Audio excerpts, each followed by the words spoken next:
Banner here, and welcome back to the channel. We're back in Microsoft Flight Simulator. Today's flight, we're going to feature a flight in the 787, featuring the recently released Aircraft Avionics Update 2, which was released a day or two ago. Today is the 23rd of June, 2023. And yeah, it was a great update. Really improves the functionality of the 787 and the 747 specifically, and also updates some other systems in the aircraft like the G3000, 5000 from the AAU1 update. Yeah, it's very nice update to get. It was free for everybody on Microsoft Flight Simulator, including PC and Xbox users. The 787 though is only available if you have the premium deluxe version of the sim. Anyway, it's made it a truly great airplane to fly now. It's very functional. I've done a bunch of flights with it, and I've done a few flights on VATSIM, and yeah, no problems using this airplane at all. It's not perfect, it's not 100%, not everything's functional, it's not by any means steady level, but from getting A to B, you can do pretty much everything you need to do with this airplane. For today's flight, we're going to feature a real-world flight from Okinawa to Tokyo. It's about a 2-hour flight, and they commonly do this flight in 787 or 777 because of the high population of these two regions. It's quite common that they run wide-body flights. This is All Nippon Airways, and this is the R2D2 livery. And yeah, so we're going to feature this flight today. There's lots of real-world flights you can do that are not long haul in the 787. I recently flew one from Miami to Dallas on American Airlines.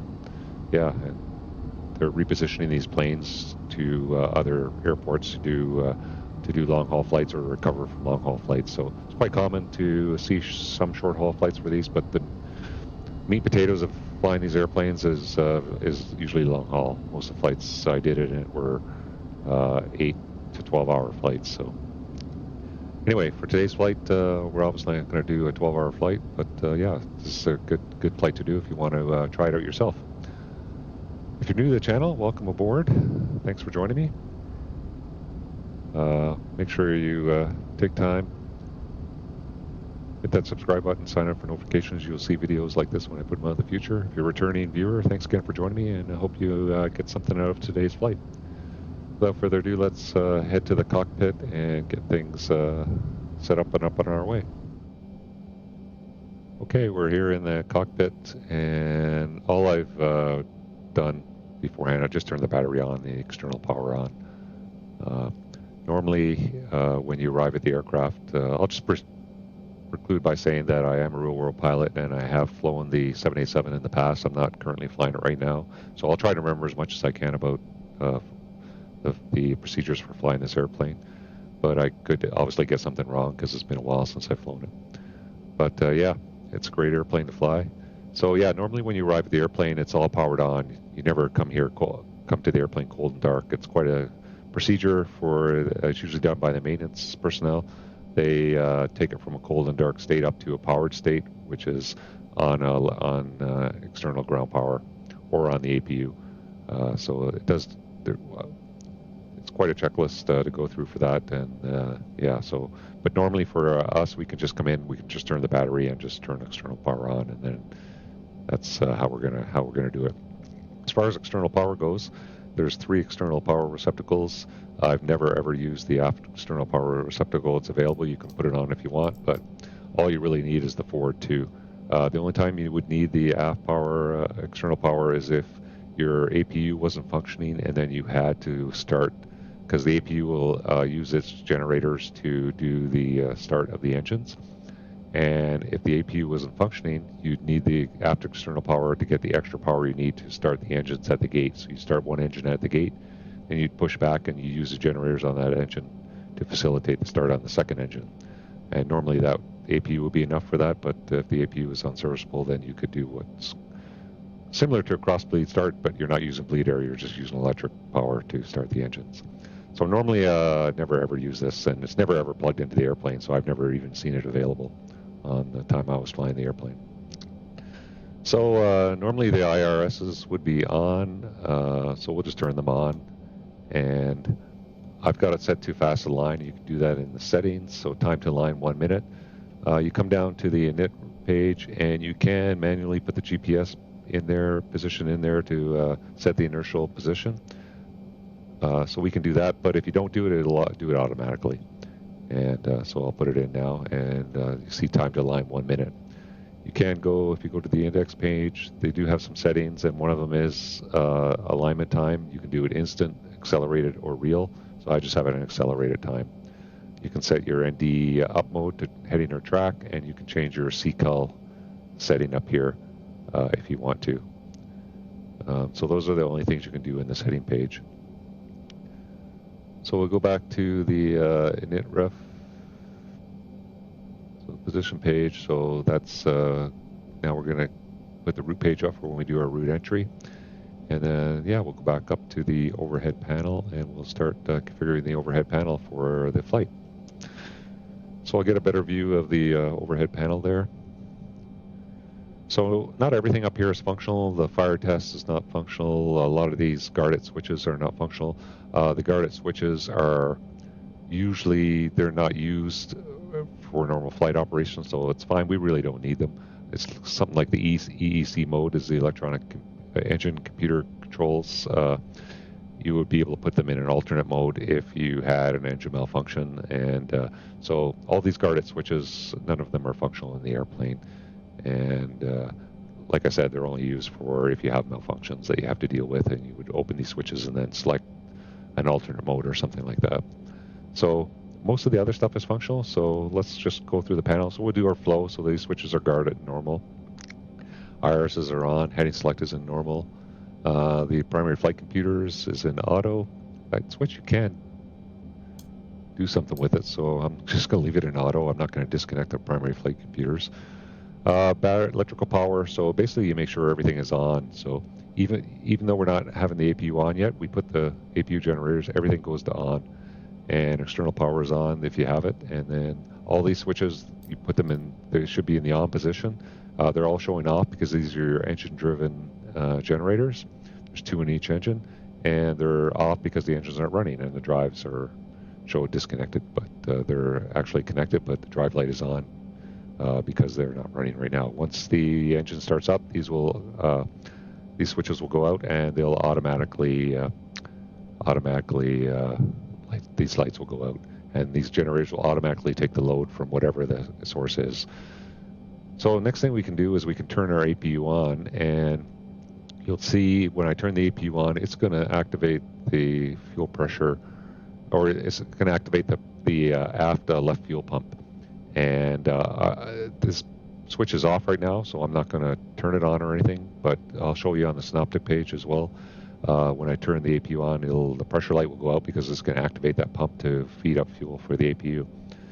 So I just turned the switch to start. You'll get a momentary fault light. You see the pump came on, so the pressure light goes out, and the APU will start up. You can monitor the APU start up on the status page, and you see it start up there. And if I go to the fuel page, you can see that pump is now active and is feeding fuel up to the APU. Once the APU status or gets up to full speed, it'll automatically, the generators will take over, and these switches will just go back to being available again. So you'll see that occur when the APU gets up to speed. It's a pretty quick start. Seems to start faster than the real APU in real life, but it's been a while. I can't remember how quick it was. Okay, yeah, so you see now the APU is taking the load, and you can see the external power is just showing available right now. So if you could tell the ground crew to get rid of the external power. If you go electrical, synoptic page, you see the APU. External power is available, but it's not powering the buses. And APU gen is now active, and it's powering your main buses. And when the generators come online, they'll take over powering the buses and the APU. These lights, the flow you see here will be off, so the APU will show available until you shut the APU off. So that's all these pages here are pretty well modeled for the most part. We'll go through them a little later on in the flight, but yeah, they're fairly effective. So let's go back to the overhead. Okay, so the APU is now running. We'll come back up to the top. You can test the battery, but not really a big deal. Put the flight deck door, so that arms the security lock on the flight deck door. Will arm the external power. These aren't active switches right now.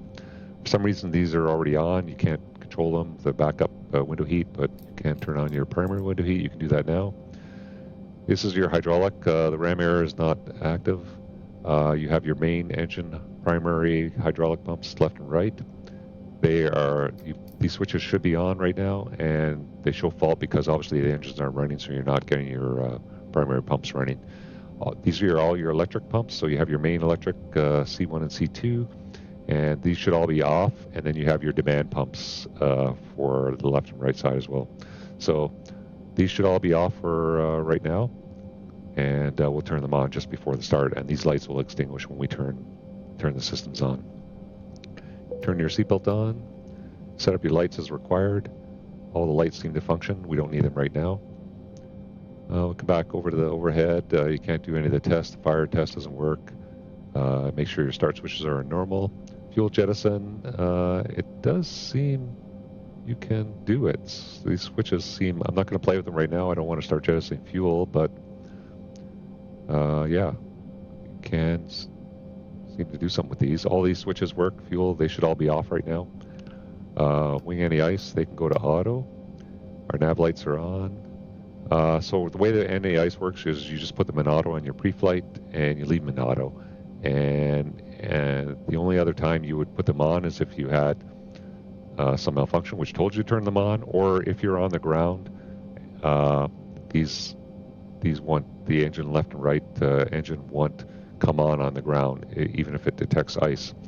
So what you need to do is if the temperature is below 10 degrees and there's visible moisture, you turn these on the ground after you start the engines, and then you leave them on until you do your after takeoff checklist, and you put them back in auto.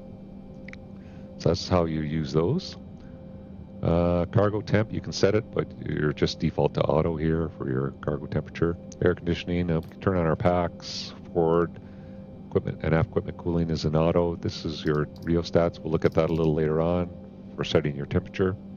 You turn your packs on now. Your trim air should be on. Everything should be auto and on, basically, except for fuel and hydraulics. So when you're setting up your overhead panel, if you just go through, everything should be on or in auto, except for your fuel and hydraulics, and you turn those on just before the start. Pressurization, you can't do anything with these. You can seem to adjust it, but that comes from the FMC, so we shouldn't need to use this anyway, but those are in auto, and that's your overhead panel. So now we'll configure the rest of the airplane, and then we'll set up our FMC. One thing I forgot to do at the beginning there was set up the weights. So here's our flight plan, here's our payload, and then you have to set your fuel and weights in the weight and balance tab of the sim.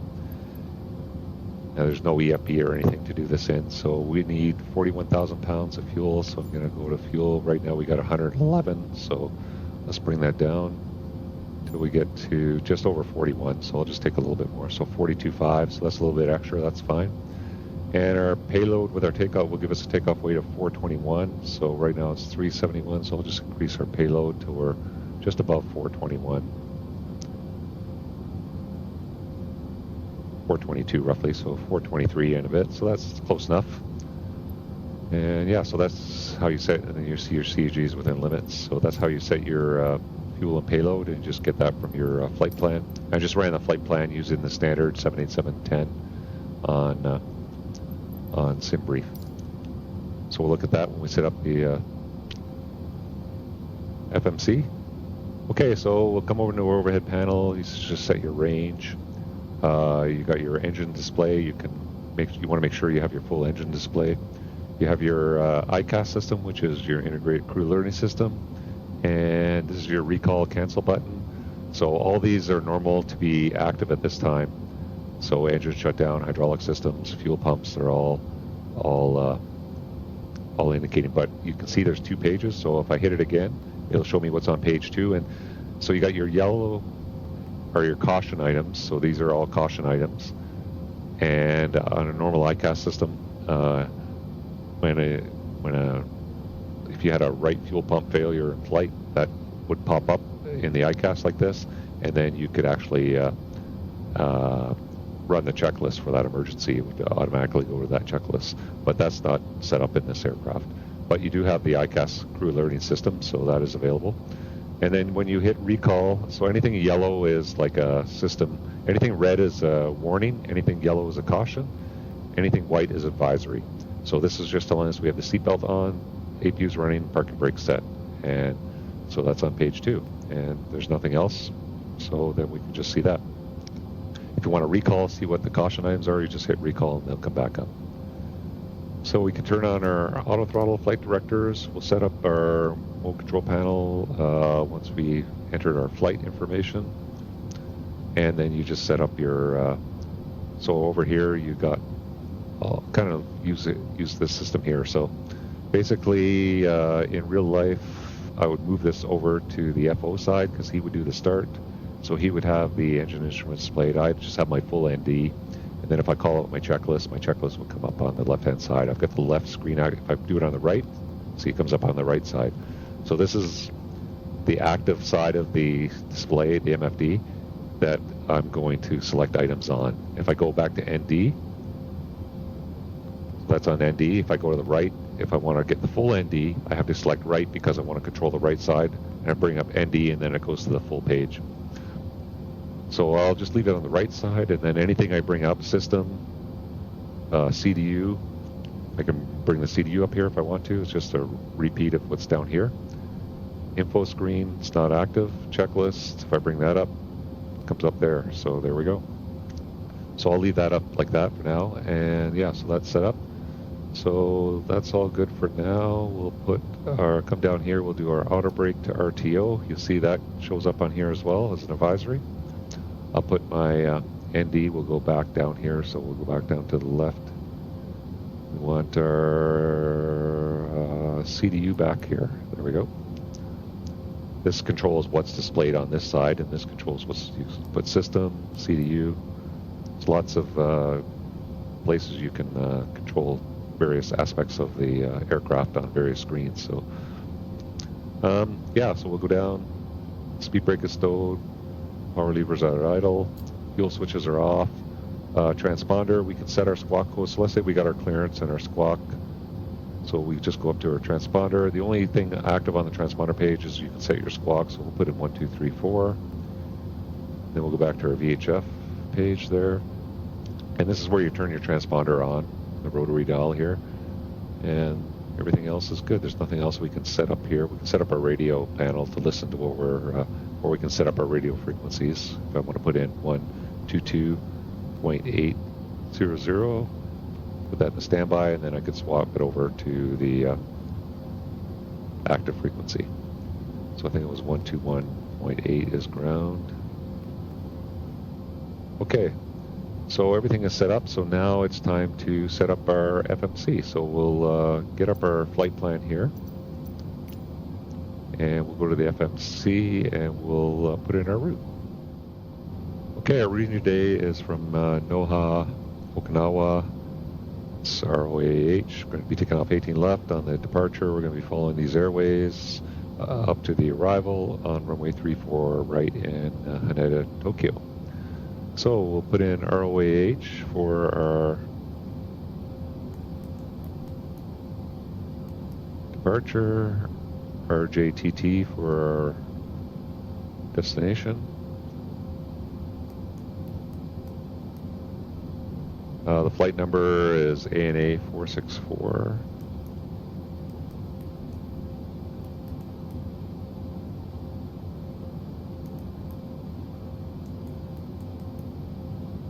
There's no SimBrief integration for this aircraft yet. Working title might be including that, or I'm not sure, or maybe that'll become a mod from somebody like the Heavy Division had a good mod out. Maybe they'll mod this aircraft with some of those features. Okay, 18 left is our departure runway, and we can activate and execute that. And then we go arrival departure page, and we're doing the SCOP 3 for the Amami transition. So the SCOP 3 off of MAMI transition, off 18 left, and you can select HUD takeoff, and that gives you your, in low visibility, we always use HUD takeoff. It gives you more indications on the HUD for center line control for your takeoff roll. So it uses the ILS, so it's ILS HUD takeoff, so ILS 18 left. It has to be a feature available. If it's available at that airport, then you can select it here. So we might as well select that today. We can execute that. And then we go back to routes, and then we'll go to our next page, and then we'll put in our route. So it's Airway Yankee 574. Takes all the airways through manual entry here, which is nice, to SHIBK. SHIBK. Yankee 57.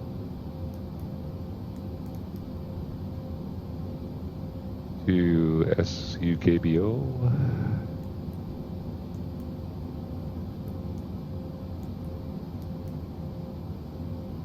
Yankee 571.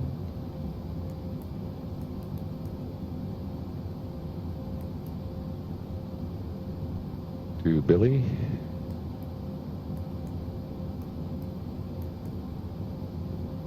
And then Yankee 21.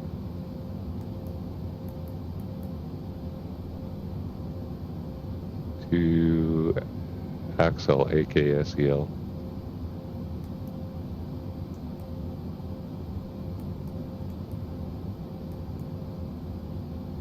Okay, we can execute that. So that's our route entry. Next we go to the perf init, and we just get our zero fuel weight, so you just click the button, it populates down there, and you just line select it. Our reserves are going to be 13.3. Cruise altitude is going to be 390. Cost index is 125. And everything else is good. So we can execute that, go to a takeoff page, and we don't have any way of doing takeoff performance data, so I'm just going to use, we've got a long runway, I'm just going to use 35 degrees as an assumed temperature. The actual temperature is 28. We'll do a reduce thrust takeoff and reduce climb takeoff. And then we'll go to the takeoff page, and flaps 5 should be, it's a long runway, we're not very heavy. We got 35 degrees reduced thrust. CG, you just hit the key and it populates, and then you just line select it. Gives us a trim of 5.25, and then you just select these lines to get all your V speeds over. And then you execute that. FMC pre-flight complete, and that's exactly what you see on the FMC when you're done your pre-flight. It looks like we can enter in an intersection takeoff, but I don't think it does anything. Like the way you do an intersection takeoff is you put in the runway, and then you put in / whatever the taxiway you're taking off from, and then that'll give you the runway length. But we're going to do a full length takeoff here anyway. So that's our flight plan all entered in. So let's take a look at our departure, and we'll just verify we have the waypoints for that. So we're going to be doing the SCOP 3 departure off of 18 left to right, climbing heading 183 at about 500 direct to Cayenne, then Alpha Hotel 801 to SCOB, and then the routing up to Amami. So let's just verify all those waypoints are correct in the legs. So at 500 feet, Cayenne, Alpha Hotel 801, SCOB, Aden, Cherry, Amami, and then we're going to be on our airways after that. So that looks good. So that is our legs page. So I'll put that over here. Nice thing is with the FMCs, they're independent, so you can do stuff on this side. Anything you want, you can just do over here, and anything you want with this FMC, you can do over here. So, and they're totally independent from each other. So that's a nice that setup. Okay, so we've put in all our data. So now we need to set up our remote control panel. So our V2 is going to be 158. I'll just use my external device here to set that. It's a little faster. The heading is going to be 318.183, so I'll put that in. And there's no altitude, so we'll say 10,000 feet is a good altitude for the departure. So 183 up to 10,000. We can select LNAV, VNAV, verify RFMA. So we got HUD TOGA and TOGA, LNAV, VNAV armed. So that's good. And yeah, so I think we're all good there. Everything looks good for the setup. So I think we're ready to do our before start checklists. So let's go through. So the checklists, so I'll call it up here. So the checklist comes up and it starts off with a pre-flight checklist, which we just pretty short. The one I remember what we had was a little bit longer than this.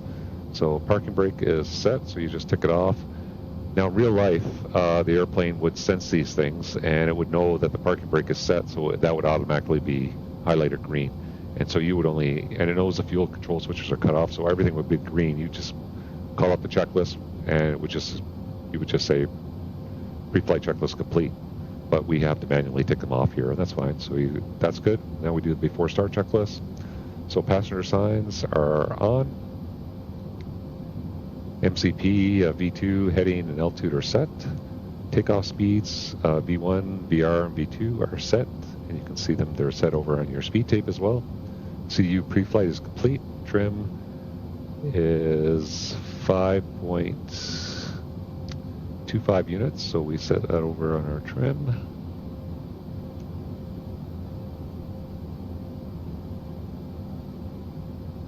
Trim is set 5.25 units, and rudder trim should be 0, and it is 0.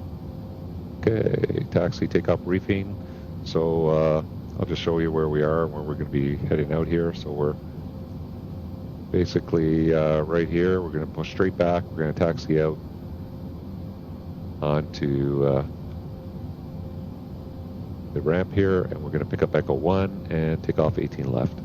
And the departure is going to be an LNAV. We're going to follow up to 500 feet on that heading, direct out to Cayenne, and then follow this LNAV track all the way to Miami. Initial climb up to 10,000 feet. Engine failure, we'll say it was straight ahead, and we'll continue that straight ahead climb up to 10,000 feet as well. Okay, so that will be our departure. So taxi takeoff briefing is complete. Beacon, we can turn it on. So beacon is on, and that's our before start checklist complete. Next is our before taxi checklist. So I think what we'll do is we'll get rid of the gate. So I have to put it in ATC. So just have ATC get rid of the gate here. We want to go to ground.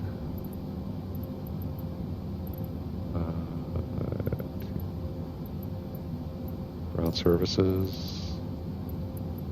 Gateway disconnect. Now AFB ground NH87 tree heavy. Could you please disconnect the jetway from the aircraft?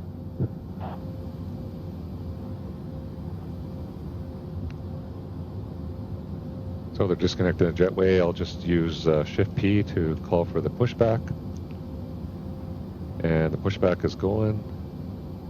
And I'll just release the parking brake. And we'll do a before start checklist. Or there's no before start checklist, so I'm just going to turn on the fuel pumps.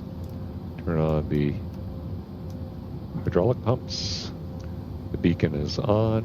Transponder, we'll get it on TA only. And we'll go ahead with the start. So to start this airplane, all you have to do once you've selected everything on is you just hit the start levers to start. Come down, turn on both your fuel control switches, and it should go to auto start. And it's an automatic start sequence, and you just have to monitor it until you see engines running. So that's all there is to it.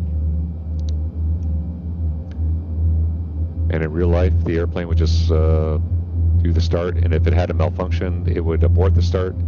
And if it felt it could try to start again, it would try it again. Up to 3 attempts, I think. So you can monitor the T's and P's, but everything is done by the aircraft. So we'll just push back till we get parallel to the taxi line there.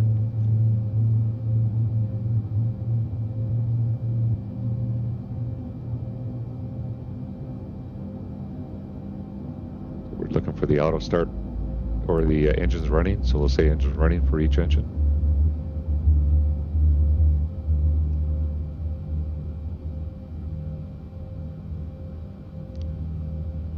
Okay, we have engines running. So now we do the flow after. So I'll go up and shut off the APU. Everything's got up here. Engine anti-ice. If I was on the ground and visible moisture below 10 degrees, I'd turn those on.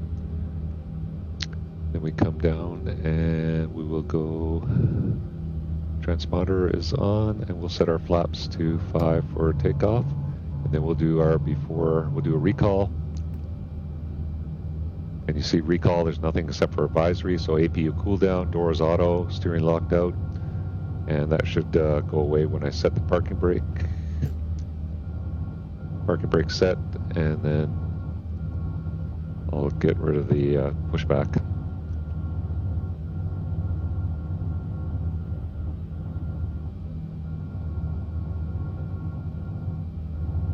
Okay, so that's gone now. So the pushback tug is gone, parking brake is set, APU cool down, doors auto, auto brake RTO, seatbelt signs are on. So that's good for the recall.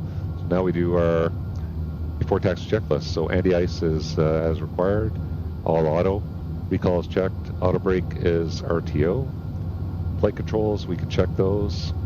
So if I go to the system page, check our flight controls, and we can check full forward, full back, left, right, rudder, left, right, and left. There we go. And our stab trim is set, rudder trim is 0, and flight control mode switch is normal. This is a fly-by-wire aircraft, and there's 3 flight control modes. There's normal, secondary, and direct. And we always be in normal mode for when the flight control computers and the autopilots are functioning. I'm not going to go through all the details of that, but that's the normal flight control mode for the aircraft. Okay, so we go back to our checklist. Flight controls are checked, ground equipment's clear, and APU is off. So that's our before takeoff checklist complete, or before taxi checklist complete. So now we'll just taxi out to the runway. It's a short taxi, so we'll get the parking brake off, taxi light on, and a little bit of power. We'll just come to the left and pick up that taxiway there.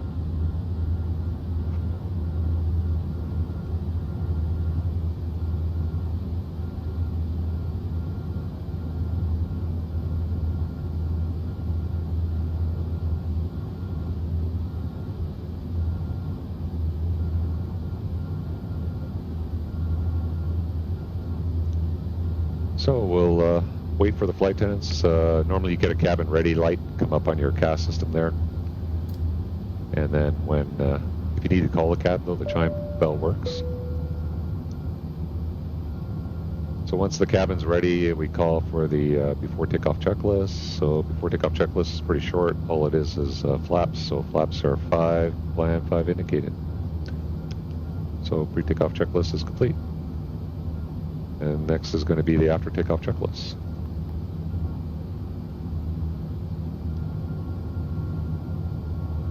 So while we're taxiing out, I might as well bring down the HUD. Get a better HUD view there.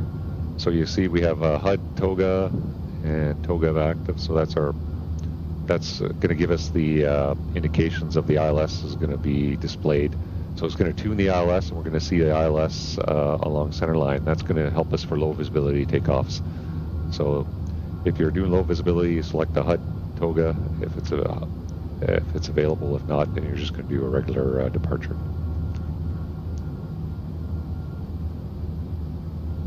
So our pitch mode is TOGA as well, and VNAV is armed, and then we are going to engage. So this is our thrust mode, which is blank right now. So when I hit TOGA, which is the button right here, and I have a button on my joystick mapped to it, then it's going to give us our thrust mode. Okay, so we're coming up the runway, all clear and final. Say we've been cleared to take off.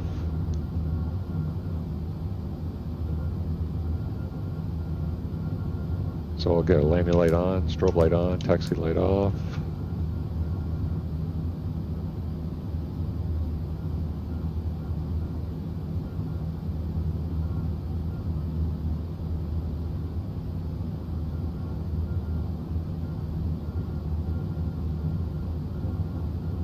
Yeah, this airplane, they've improved a lot of the flying characteristics of it too.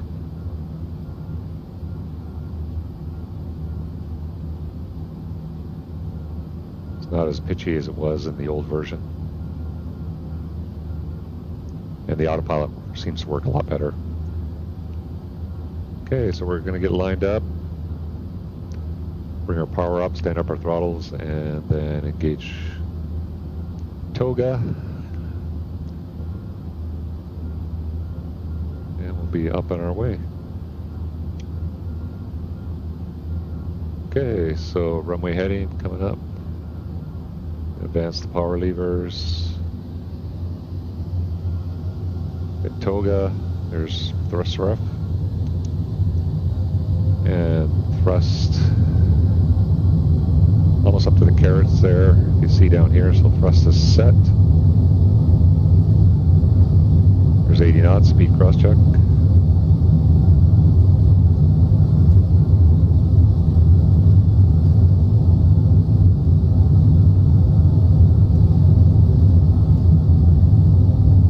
There's a V1 and rotate. And you don't want to pitch above that line. That's going to be a tail strike if you pitch above that line on rotation. Okay, so we pitch up. Pause brake gears up. Okay, I'm going to switch that frequency so we don't have to listen to her tell us that again.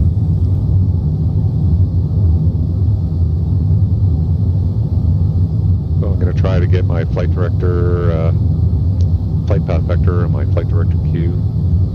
So there we go. I call it putting the donut in the hole. So now VNAV speed has got up, so that it's automatically bugged up the speed. So I'll put the autopilot on now so I can just focus on. So you see the flight path vector, and that's the flight director Q. So we're above flap 5, so I select flaps 1. And it keeps bugging up to 250. And above flaps 1, I can select flaps up.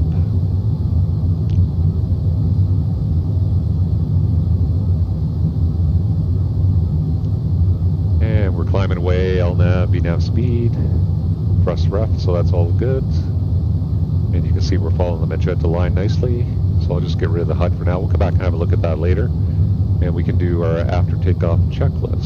So, checklist, the gear is up.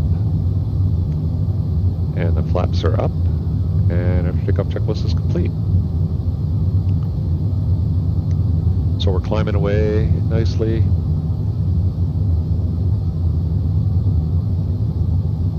And let's say I just want to cut the corner here, so if I want it to go to SCOB here, I can go legs, SCOB, bring it up to the top. You can see it's programmed in a line for me there, and I can hit execute. And now we're just going direct to SCOB there. So the FMC functions really well. Oh, I forgot to set my altimeter. It was standard. Yeah, I thought I did have it set there, but we should be in HPA actually for this area.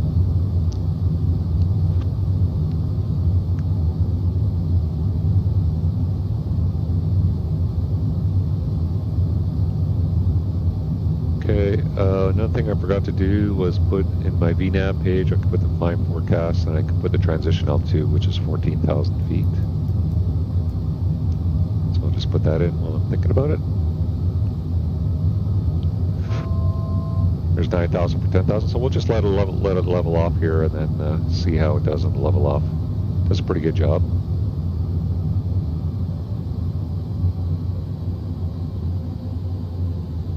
Yeah, so it does a nice job. Overspeeds slightly, but not too bad actually. Real airplane wouldn't really do much better. So that's good. We're at 10,000 feet. It's VNAV alt is captured now. So let's say we've been cleared up to flight level 390, which is our final cruise altitude. So we'll dial that in. So 390.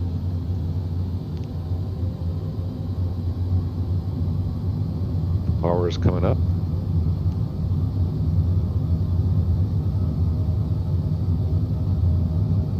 And it says VNAV alt speed's coming up because we're above 10,000. So for me to get out of VNAV alt, I have to hit alt intervention, but there is no alt intervention button on here. All you do is push the altitude knob, which is the same thing as alt intervention. You go to VNAV speed, and then it's going to continue our climb up to 390. There's no other speed, altitude or speed restrictions on the departure, so it should be a straightforward climb. Above 10,000 feet, we can get our landing lights off, get our seatbelt. I'll just leave it in auto, and if I forget to put it on when we descend, it'll automatically put the seatbelt on going through 10,000 feet. Okay, so that is our 10,000 foot check, and then we'll do our transition at 14,000 feet, and then we'll continue the climb.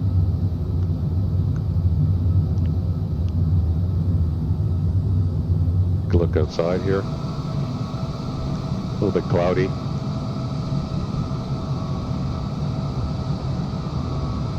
Too bad we're not going to see. It's a fairly good-sized city here in Okinawa. Pretty much the whole south part of the island. Okay, coming up to transition, so we should see a flash yellow here, and then we'll set standard pressure. So there we are, transition, set standard pressure, standard, and if you do it on this side, it automatically does it on the right side. So standard pressure is set, so that's our altimeters are set. And we'll just continue our climb up to 390. Now, here, look at our route here. Normally you would see a top of climb along the route leg, or the legs here, based on our current climb. But it doesn't show up until you actually put an arrival in. So in real life, you shouldn't have to put an arrival in, so I'll put an arrival in just so you can see it come up here. So if I go to the arrival departure page, the arrival we were going to plan on is the XC2 Charlie for 34 right. So we'll put that in for now, and then we'll take a look at it later. So XC2 Charlie, and it's going to be the ILS Zulu 34 right, and it's going to be via Cream. We'll look at that later. So if I put that in, we'll execute that, and now your top of climb comes up. So, like I said, you shouldn't have to put that in to have your top of climb. That should show up anyway, even though you haven't put in your arrival and approach. Anyway, we'll continue the climb up to 380. And yeah, and then we'll take a look at some of the other features of the aircraft at that point. So I'll see you at top of climb in a few minutes. Okay, actually while we're climbing up here is some other things I can go over. So we look at our range knob here. It takes out our full course here, and you can see top of descent now and end descent show up as well, that we've entered the arrival in. So we'll just look at this. Let's say we want to go direct to, now we'll just keep on the track we're on right now. So you can select things like map and plan and menu and different things on here, but this is not real in real life. It's a touchscreen. Normally it's controlled with the cursor control device down here. So what you do is you would use your finger to move a cursor around on this screen, and then once you had the cursor over something like map or plan, it would highlight plan like that, and then you would click this button here. It's like a mouse button, and then it would make that switch into plan mode, and then you would move your cursor down to one of these selections, and you'd highlight it, and then you highlight that destination, and then it would show your destination for your plan mode there, and then you can range out. And so it's really nice to be able to use the screen like that. Same thing if you cursor it over menu and highlight a menu. We'll go back to map mode here, but if you highlight menu, it would bring up the menu, and then you use a cursor device to select what you want to display. So right now we have both VORs. They're auto-tuning the nearest VOR. It shows up the same information. It doesn't auto-tune. Normally in real life it would auto-tune different ones, but I'll just get rid of one of those because we don't really need twice of the information up there. You can also put on traffic, airport, and you can select weather if you want, terrain. So, and you can select that up here as well. So anyway, that's your NDs here. So yeah, Lots of useful information. Like I said, this is not modeled, but they just modeled it like a touchscreen, which is probably easier for real life anyway. Okay, we'll continue the climb here now, and so I'll keep the legs page on the right side. I'll put VNAV on this side. So we're climbing. We made our transition. We're climbing at 314 knots, and so you can put in your climb forecast winds if you want to. I'm not going to bother because we're almost done the climb right now. But if I go back to VNAV, we can put in our descent winds, so we can go to the next page. We have our cruise, but we can go to the next page and we can actually do forecasts, and we can put in our descent winds and our transition altitude there. So we can do that now ahead of time. So 14,000, flight level 140. And if you go to your flight plan, you can get your descent winds. So if I go to the raw flight plan, and I get all the wind information. So you see your wind information, and we have our descent forecast. So top of descent, and we have our descent forecast winds here for the approach. So we can put those in. So we can just fill in this whole page. I'll just put in one just to kind of show you how you can do it. So you put in altitude, and you'd have to put the temperature as well. So at altitude 350/-43, 350/-43. So that's the altitude, and the direction is 262 at 54.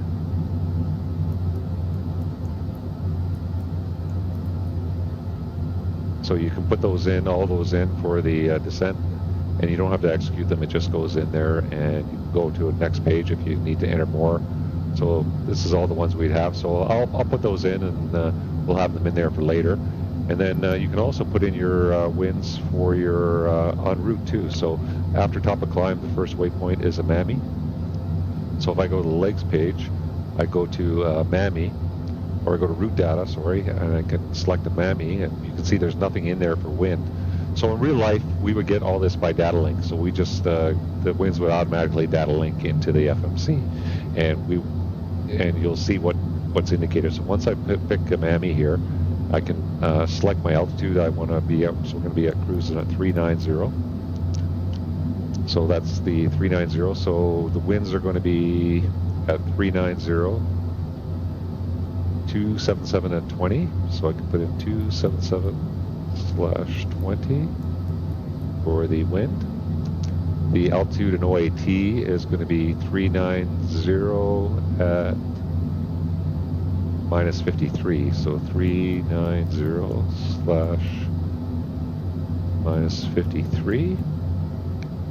And I can put in other altitudes if I want, but this is the one we're going to use for cruise. So now if I go back to route data, you can see you have a W there indicating that you have wind. So if you data linked all your winds in, you see a W all the way down for all your waypoints. So I'll go through and I'll enter those in, and then that will update your ETA. So if I look at the prog page, you can see our ETA is 0126 with 18.1. So if I put in another wind, so let's look at where there's a big wind change, 28. So 43, if I put in NUMCO 390 at 264.43. So if I go down to the legs page, or go down to NUMCO, put in the winds for that. So 390 altitude. So it's already got altitude 390 because we entered that in initially. So 390 -54.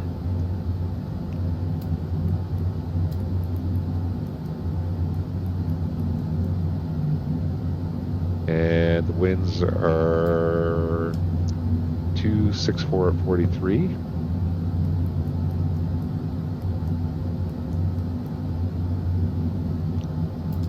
Okay, so you can see now it's changed it by a minute, and we're going to land with 18.3.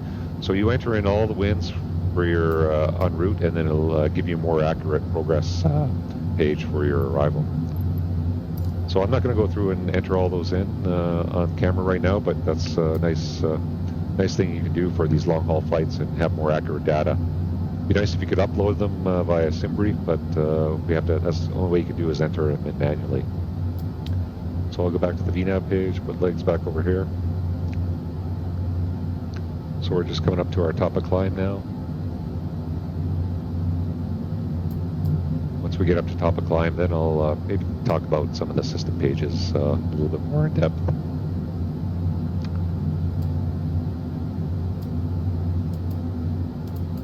Oh, another thing too, for the engine display here, I should have canceled, got rid of the engine. Normally you just don't keep all the full engine display up there. You usually minimize it, so just do that with the engine display button. If it was the engine display was on my side, you can switch it over, and you just do it over here. So that's 380 for 390.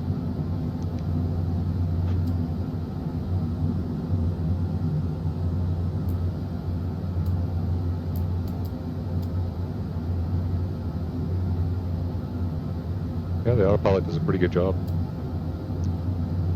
I haven't had really many issues at all with the autopilot on this airplane since the update. There's a few FMC issues. Not everything is perfect, but for the most part, it works pretty well. So we're level at 390. And then, I do my fuel check at Amami here and see how that looks. So let's do a fuel check at Amami and just write down. So we're probably going to have a little bit of extra gas because we took a little bit of extra fuel. So if I go to the flight plan and look at Amami, and at Amami we should have 30.2 on the fuel. So let's look at the prog page. And we're going to be at Amami with 33.2, so we're going to have extra 2,000 pounds of fuel. So I'll just write that down. 33.2, and we're going to be plus 2,000 on the fuel. And our ETA is 2346. And then so I wrote that down, and we'll use that data to check a waypoint further down the flight and see how the fuel burn is, how our time is making out there. Okay. Well, we got some traffic coming against us here. I got the FSLTL traffic on, so it's pretty far away. I'll never see him right now. He's probably in that cirrus cloud. Okay, yeah, so we'll take a look at some other stuff here in a few minutes. And we'll just keep trucking along here on our route. They've also set up the airports, so it doesn't show every airport now. It only shows airports with a certain runway distance, I would assume. Probably about 5,000 feet, but so it doesn't show every runway, so you're not going to see all the little smaller airports here, which is nice. Okay, yeah, I'll see you back in a few minutes, and a little further down route, we'll take a look at a few other features on the Dreamliner.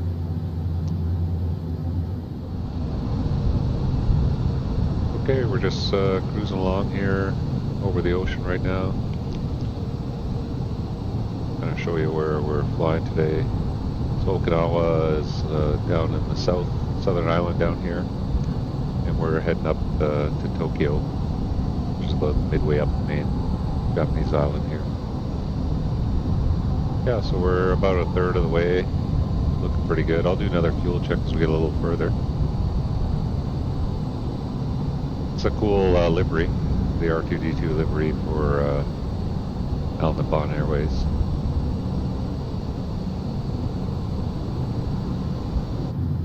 Okay, yeah, so anyway, obviously the EFB is not modeled. What else can we talk about? In the FMC, everything is functioning pretty good. Again, controlling your screens up here, so if you want something on, let's talk about the different stuff we can put up here. So there's nothing for the info page. That wouldn't be very much anyway. It's usually stuff like the nav database and stuff like that. CDU page, you can put that up here if you want to. Com page, that would be communication page for like data link and stuff like that, company messages, CDPLC, stuff like that you could do through here. But that's not modeled. Checklist page, obviously. The checklist is kind of limited. They seem to be a lot shorter than I remember them. But things like recall, it doesn't know if you've checked the recall, so you would have to check that off yourself. But auto brake, it would tell you if you had auto brake 2 set, for example, it would say auto brake 2. And landing data, it's just reminding you to check your VREF and your minimums are set. And approach briefing, you would have to tick that off. So things that the plane can sense, it would tick it off, and then otherwise it would have to tick it off yourself. And again, you'd use your cursor control device to go through the checklist and check things off. But here it's just a simulated via like a touch screen system, and that's fine. Okay, yeah, system pages. So they have a lot of systems pages modeled here. Your flight control pages. And start off with the status page. So you have your hydraulics, so you got your fluids, your APU, liquid cooling, which is for the electronics stuff in the back. Auction, so this is where you check your status for all that stuff in your pre-flight, all your fluid levels. And you got your APU page here, so you could monitor your APU as it's running or when it starts up. Got your electrical page here, so now you see the electrical system is powering the main AC buses through the 4 engine generators, 2 in each engine.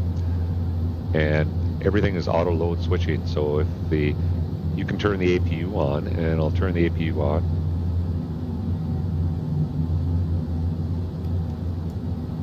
And you'll see this means that the APU are in starter mode. So these are starter generators, so they operate as a starter when they're in start mode, and then when they show this, it's like a cranking, so that means they're in a start mode. So you have the APU start, and then once the APU start cycle is complete, then you'll just see a highlighted green box showing that it's a power source that's available, but then it's not going to be powering the buses because it's not required. If you shut off your generators, then the APU would take up the loads. So we'll wait for the APU start cycle to complete. There you go. Oh, it is powering the aircraft. Okay, normally I don't think it would power the aircraft. Again, I'm not 100% sure because I don't remember operating the APU in flight that much. But my inclination would be that the APU would be powering the buses, but I'm not 100% sure. Okay, and then you have load shedding too. So if you had load shedding, so if you lost your APU, I'll just turn the APU back off for now.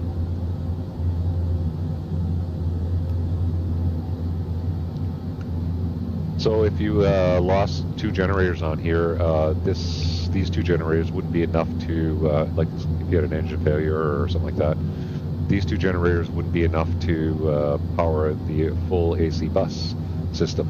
So you might have load shedding, and load shedding which items would show up here. So you would say like aft galley, ovens, and stuff like that would show up. Whatever the computer decided to load shed, it will give you a list of all the items it would load shed here. And then you can fire your AP up, and then that would give you the extra power you needed to offset these generators being off, and then those load shed items would disappear as the more power became available to operate the full electrical system. So yeah, that's modeled pretty effective. Again, I can't say for sure if when you turn the APUs on like that, when both engine generators are running, if it would be sending power to the bus. It could be, yeah. So I can't say for sure if that's correct or not. I don't recall ever looking at schematic with the APU running in flight with the engines running. Hydraulic systems. So you have your 3 hydraulic systems here, 3 pressure systems. So you have your primary demand pumps. So they're showing up there. And yeah, that seems to be the way I remember it being modeled. So you got, these are your primary pumps, those are your engine-driven pumps, and then you've got your demand pumps, which are your electric pumps, and then you got your C1 and C2 pumps. So these pumps only come on when they're required. So right now, if the normal required hydraulics run the flight controls and everything is just using the primary and the C1 pump, everything else is in standby mode. And as you need more hydraulic demand, then these pumps will activate automatically. So that seems fairly well modeled as well. Fuel, so you have your two main tanks and your center tank. We have no center tank fuel right now, but let's try a little something here. We can open the cross feed and feed off fuel and create an imbalance. And you see there's a balance. I do know this works because I tried it out. So what we'll do is I'll go up to the fuel tank here. So we want to do a cross feed. We open the cross feed valve first, and then you go down the schematic and you see the cross feed now valve is open. And then I turn off these pumps, and you see pressure lights, and then now you see the fluid is feeding just from the left tank. So these pumps are turned off, cross feed's open, so fuel is now being fed from the left tank, so it should create an imbalance over time. So we'll just let that imbalance run for a little bit, and then when I turn the pumps back on and close the cross feed, then we have a balance switch here. So I can't remember when the balance light would come on. Imbalance, when you get an imbalance indication on your ICAS system. You can see we got the left and right pumps showing off right there. But at some point we should get a fuel imbalance, and then we can manually just select the balance switch up here, and then it should activate a balance. We'll let that run for a little bit. We'll come back and take a look at it and see how the balance system works. Air system seems to be modeled. You've got your cabin air compressors, so there is no bleed air off the engines for anything except for engine anti-ice. Engine anti-ice is the only bleed air off the engines, and that's just for each left engine bleeds off for the left engine anti-ice, and the right bleeds off for the right engine anti-ice. So they're independent systems as part of the anti-ice system. But all bleed air required for the aircraft is created by these air compressors in the, I think they're in the aft part of the aircraft, and there's 4 of them. So you have left and right, L1, L2, right, R1, R2, and they create the bleed air required for the left pack, right pack, and any other bleed air requirements for trim, heat. So your trim air system takes bleed air off and supplements the heat required for the different compartments of the aircraft.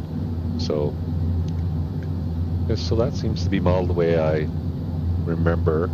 It shows your cabin occupants, your master temperature set. You go up and you can set your 2 temperatures, so you got your flight deck and your master temperature. So I can go up and change those. So I'll bring that down to like 22.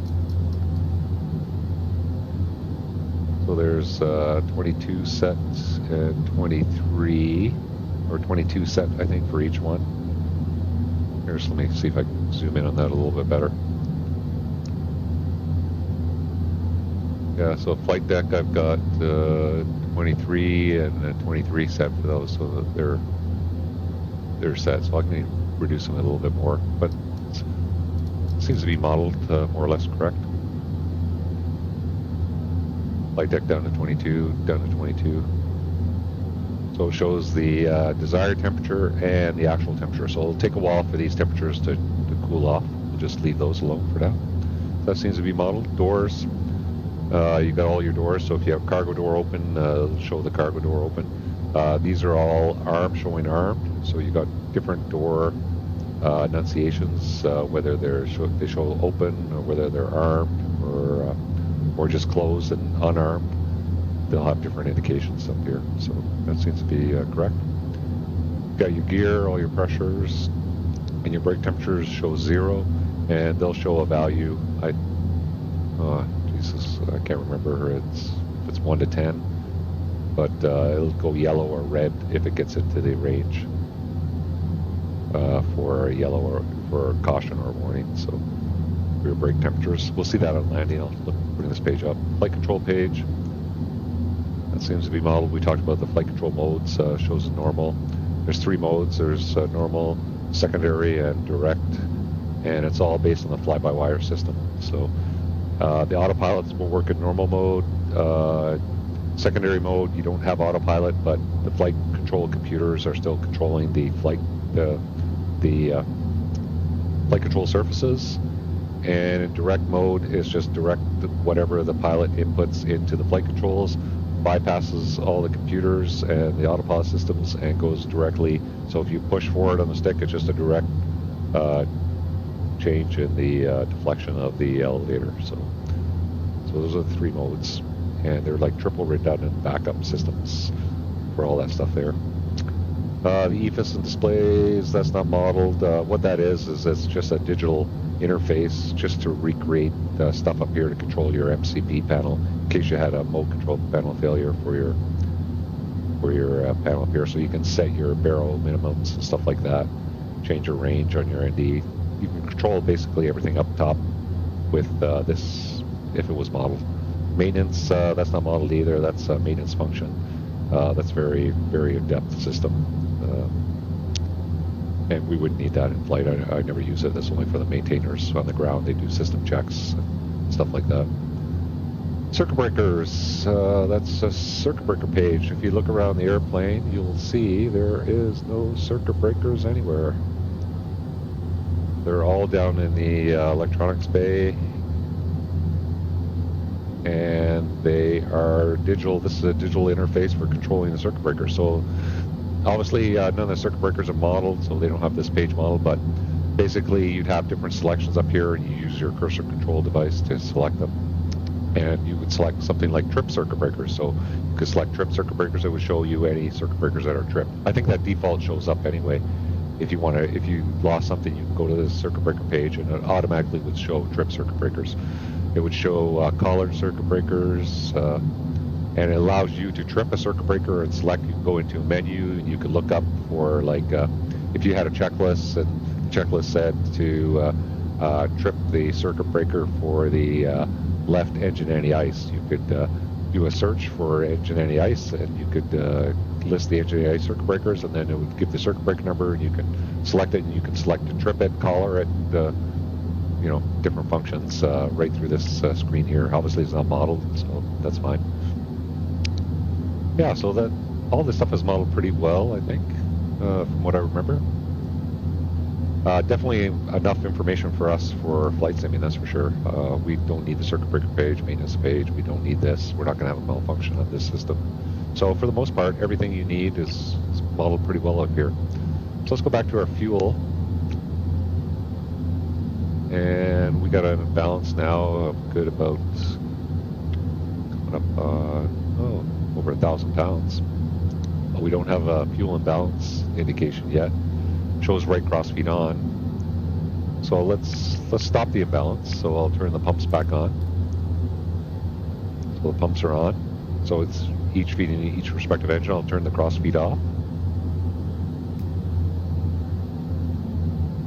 And the cross feed now you can see is off. But now we have this fuel imbalance. So now I can just select balance up here, and you can see it's going to actuate a balance pump. And it's going to draw fuel from the high engine, or high tank, and it's going to feed the fuel over to the low tank. It seems to be doing it pretty quick. We'll see how long it takes, but it should do it. Once the fuel is balanced, it should just automatically shut off. I've never had to do this in real life, so I'm not sure how quick this would actually do this, how strong this pump is that would balance the fuel, but yeah, it seems pretty quick. We're almost balanced. There you go. Yeah, that seems pretty realistic. So, and that's automatically shut off. So the whole system shut off. It's just push once, and you're activating the balance fuel, and then that's it. The system should automatically balance fuel anyway. But if there was something wrong and you had a big discrepancy, you can just balance it on your own. Yeah, so it's kind of cool. To get back to the nav display, you just hit ND again, and you go back to the full page up here. So a lot of this has functioned really well, I think. The ICAS system, so that is the crew alerting system. That's where you're going to get all your cautions and advisories, and turn the seatbelt sign on. All that's going to do is give you an advisory for seatbelt sign on. So that's white. Any cautions are yellow. So if we turn off a pump like this one here, we're going to get a caution. Fuel pump right forward is off. So if that just happened on its own and it was a fuel pump emergency, what you would do is this would come up as an ICAS alert, a crew alerting system on the crew alerting system, and then when you hit checklist, it would automatically go to the checklist associated for this emergency. And so your checklist page, that's obviously not modeled, but the checklist page would pop up, and you go through the entire checklist for that ICAS warning. Same thing if you had an engine fire or anything like that. And then it prioritizes the emergencies. If you have multiple systems, all ICAS messages, so you had a fire, but then you had maybe something that was associated with the fire later on, it would put them in order of anything you have to deal with. So let's put the seatbelt sign back on, the auto. Yeah, so that's your CAS system. That's modeled. It's fairly basic, but I think it's enough for what we flight sim purposes. Yeah, so overall pretty good. So we're coming up to the next waypoint there. Yulia, or I can't. Anyway, I'm not even going to try to say it, but let's go back to CDU here. So let's go to our prog page. Now the prog page is not what I remember. There's no position report page, but the prog page used to show, for example, it would show ACTAP as the last waypoint. It would show the time we crossed it and the fuel we had would be the top part of the progress page, and then it would show Yulia and Sukbo and RJTT as ETAs and fuel. So it's kind of missing the first line, which is the last waypoint you cross for your progress. And then, so when you fly over waypoint, you have that information of that waypoint saved to write down on your flight plan, your fuel time over the waypoint, stuff like that. So we should have at this waypoint coming up an extra 2,000 pounds of gas. And let's check our time. So I'll go to the flight plan, and we'll find that waypoint. So we were at 2448 at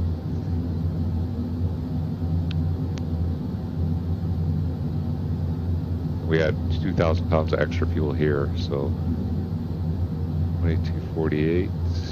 So I need to get my time. So that's going to be E.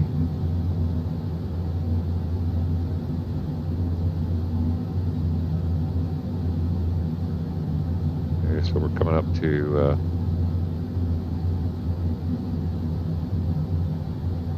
this waypoint here, so we need to have 22.9.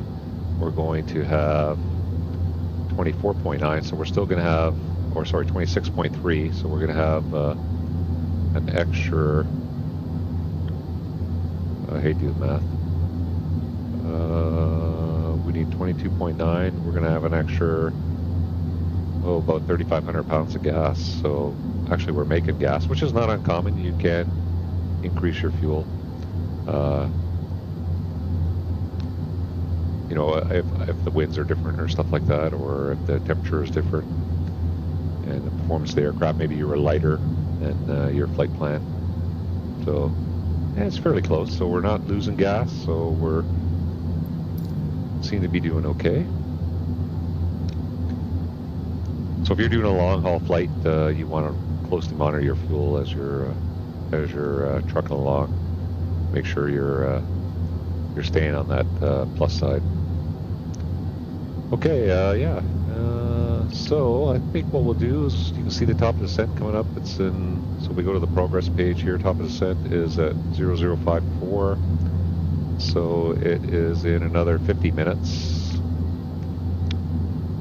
Oh no, sorry, that's the elapsed time. So the time is so it's in another 30 minutes. So I'll check in with you. We already got the arrival loaded. I'll check in with you when we get a little further along, and we'll look at the arrival and the approach that we're going to plan, and we're going to do a little deviation from the arrival for the approach, just to show you some of the other functions of the airplane there too. So I'll check in with you when we get a little closer to top of descent, and we'll go through the arrival and the approach into Tokyo. See you there in a few minutes. Okay, something I wanted to point out here before we get to the top of descent, started planning. You can see the engine anti-ice and the wing anti-ice is showing on. Now we are kind of flying just in and out of this little bit of cirrus cloud here. And you can see the wing and engine anti-ice is in auto. So I've seen these come on before, but I don't think at minus 54 we would be picking up ice in cirrus cloud. I've never seen these in real life. I've never seen these come on at high levels when it's that cold.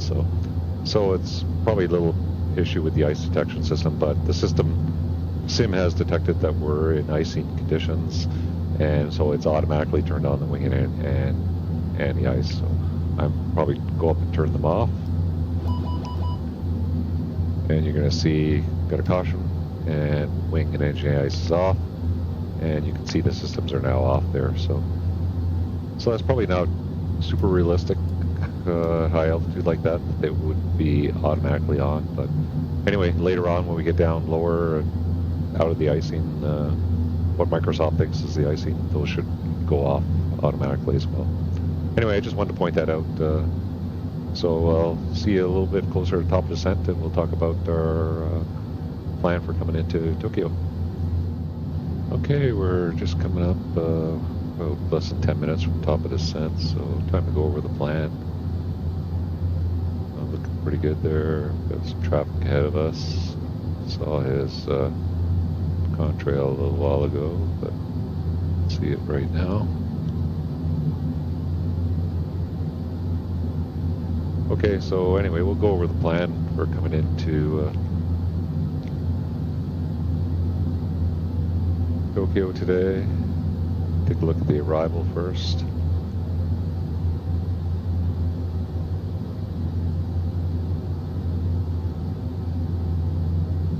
So here's the arrival.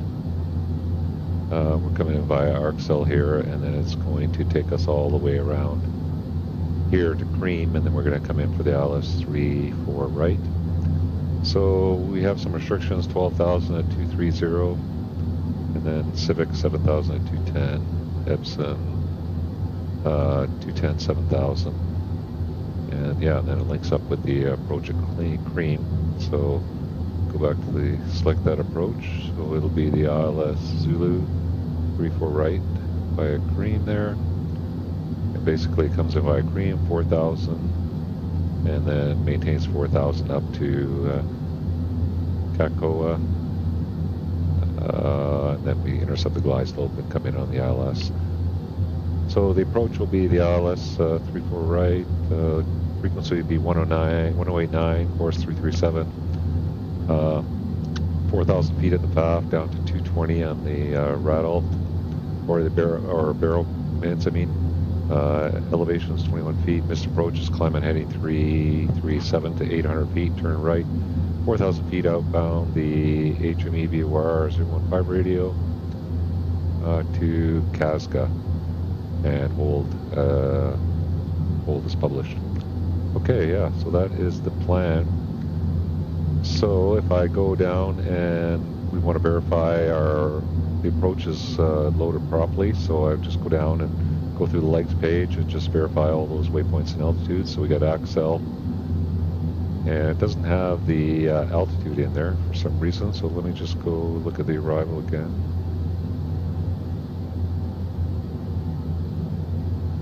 Yeah, wonder why I didn't load up that restriction at Axel. Oh, that's only if you're doing the yeah, we're doing the 2 Charlie. That's only if you're doing the 1 Alpha, so that's why it's not there. There you go. That's why it's good to verify all that stuff. So that restriction is not there. So the first restriction we see is at Civic at 210 7,000. So we'll go down, clone the Civic 210 and 7,000, and then we got Epson 210 and 7,000 as well, and then Cream at 4,000. So yeah, those are all looking pretty good. We can go again to our plan page, select destination, and we can just range, set a range, and just verify all those waypoints. Civic 7,000. That's our next restricted altitude, and then yeah, it looks good coming all the way around just like it does on the map. So that all looks good. Next thing we want to check is our RadNav page, and we have 1089 and 336, and they have 337. So as long as that's within a degree, that's fine. And so that looks good. So that's for the ILS. Next thing we need to do is go to the perfinit and set our flap. So we're going to set flap 30. Speed 146, so that's our ref speed, and we're going to use auto brake 2 just for lack of anything else because it's a fairly long runway. The runway is 11,000 feet, so it shouldn't be any problem. We're pretty light. So that is that's the plan for coming in. But what I'm going to do actually is I'm going to simulate that we're going to get on radar vectors for the ILS so that we don't have to follow that arrival all the way around. So if I range out here, so instead of having to go all the way around like this, I'm going to, at this, just as we start our descent, I'm going to go radar vectors direct to roughly around the cream area here, just to take it in for the vectors for the straight in ILS. So we're going to be high as a result there, and so we're going to have to lose some altitude, and I'll show you how we're going to deal with that, and then we'll set an intercept course to the approach to facilitate that as well. So yeah, so we'll try that out just for something different. So let's say we're coming in, we're about a minute and a half back from our descent, and let's say ATC clears us to 7,000 feet, so I'll set 7,000 feet in the MCP altitude window there, and then we should automatically, because we're in VNAV, it should automatically start a descent, because it's VNAV path, it should automatically start a descent, the top descent there. So check that out when we get to the top descent.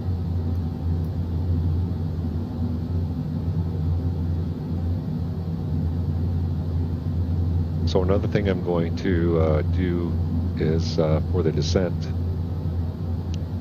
if I go to the VNAV page, you see this waypoint altitude, and you got Civic 7,000 feet.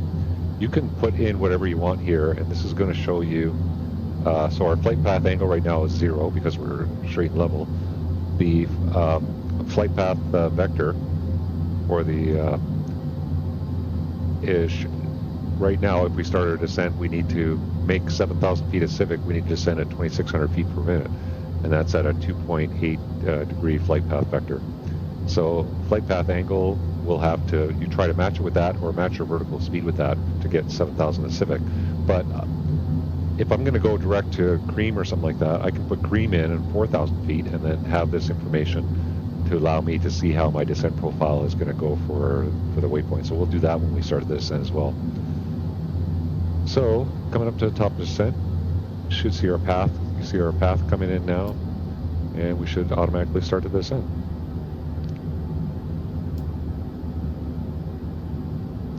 So let's call this for a checklist, I guess. So let's do a checklist. So we'll do a recall. Recall, nothing there except for auto brake 2. That's good. Auto brake 2 set. Landing data, we got ref 30, speed 147 set. Minimums are 220, so we'll set our barrel minimums of 220. This kind of goes a little fast sometimes when you get spinning it, so.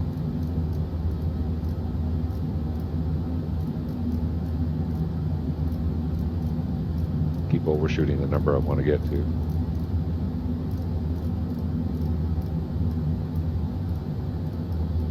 So there's barrel minimums of 220 set. And approach briefing is completed. Next is a descent checklist. We'll do at 10,000 feet. We'll check our altimeters. So that's looking good. Let's get some weather for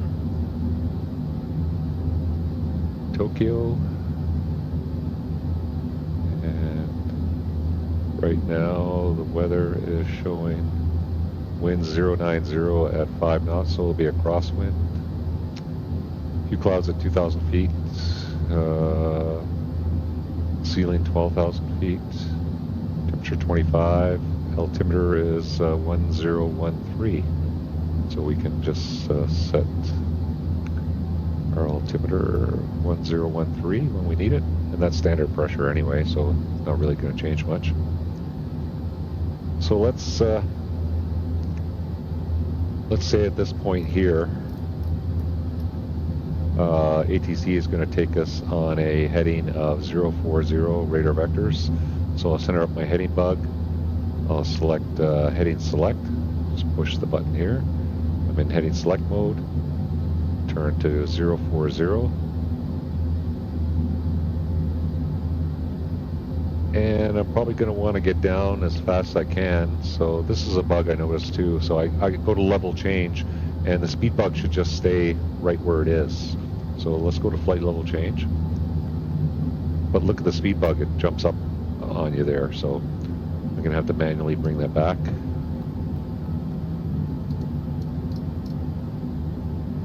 And I'll keep 310 on my speed. So yeah, so it should just, when I go to level change, the speed bug should just be at whatever speed I happen to be at the time and capture that speed.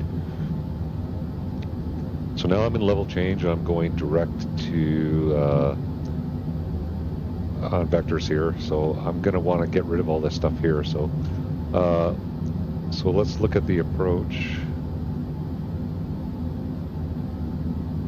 And let's say we're going to go direct to Camel here.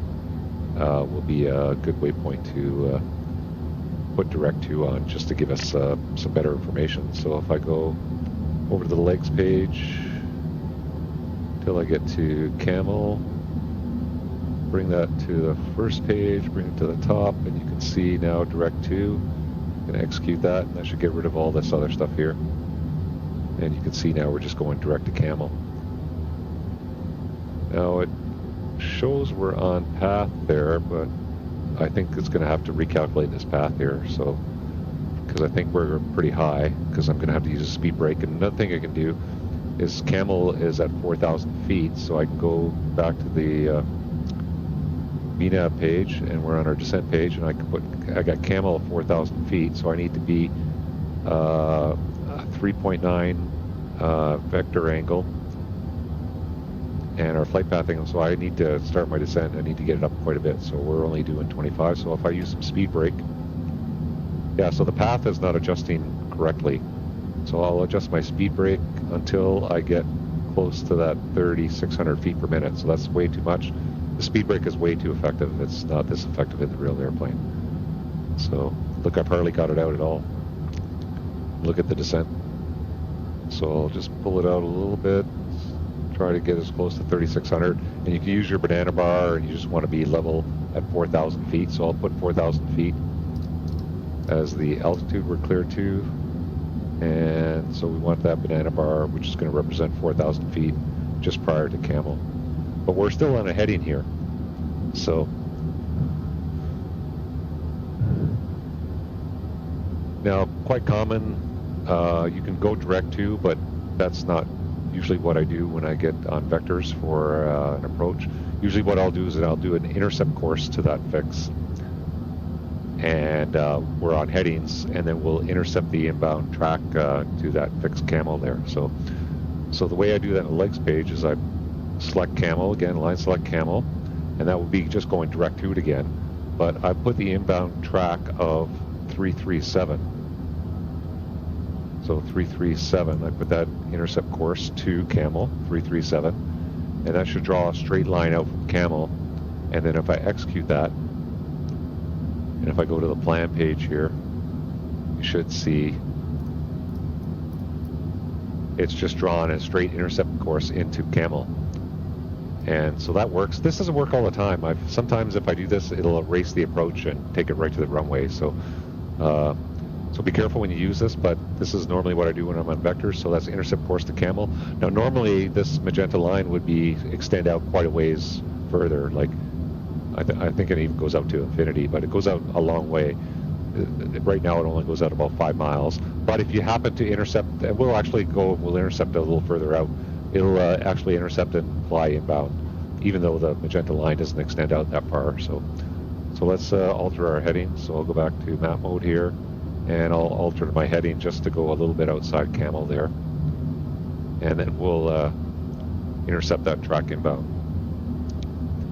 So still descending pretty fast here. We're going to get down too early. I'll get a little speed brake off.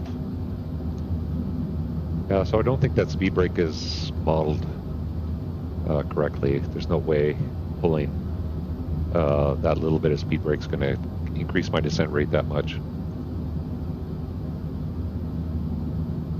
So you can see if I go back to VNAV, flight path, so they're pretty close. I need 2,600 feet now to get to Camel. Yeah, so that's looking pretty good now. So I got the speed brake in. Just remember I got to slow down. So yeah, so it's looking pretty good. We're doing about 2,500 feet per minute. So this seems to be modeled like it's working correctly. Just the speed brake doesn't, just pulling a little bit of speed brake is too much drag. The airplane doesn't have that much drag. So we're coming up to transition. So I'm still on the heading.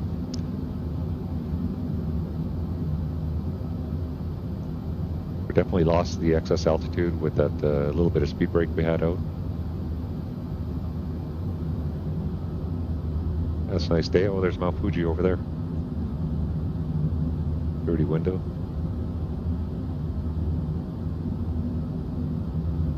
Japan has a lot of great freeware airports. I've done some flying in Japan here, and they have, if you go to flightsim.to, they have quite a few really, really good freeware airports for Japan. There's transition, so we'll set 3013, and set, and we'll do our 10,000 feet, we'll do our next checklist, and we need to slow down at 250, so I'll probably need a little bit of speed brake as we go through 10,000 feet.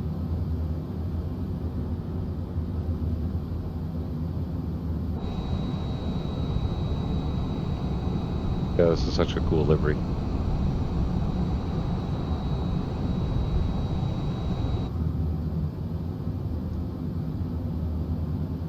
Okay, I'm going to start bringing the speed back to 250 knots.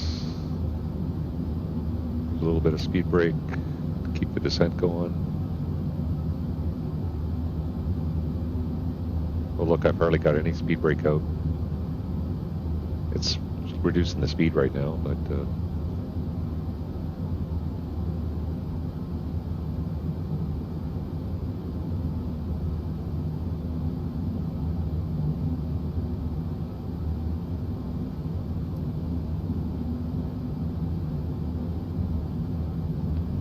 yeah, so as I get closer here, right now I'm in heading select, I'll just engage LNAV, and LNAV should be armed. We stay in heading select, and LNAV is armed to intercept this course.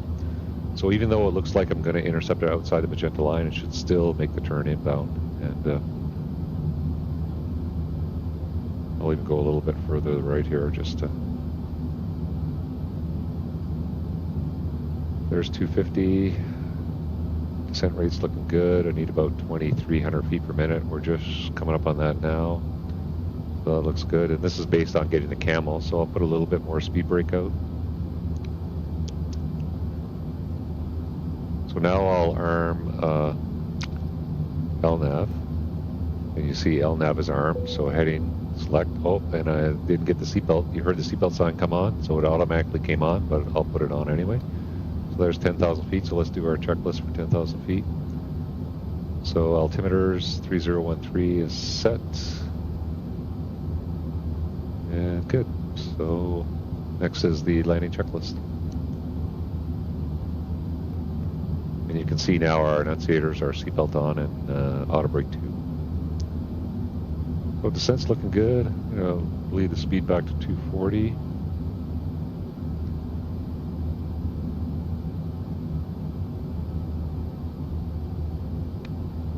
Yeah, so we come up this tracking up 052. We should make that turn once we get approaching the inbound course there. We should make a nice turn right onto final. And then I'll go by Camel, and then I'll arm the approach once we're inbound to Camel. We're inbound to Kaseo, I guess. Not sure how to say that one. Yeah, so the descent's looking good. Get our landing light on.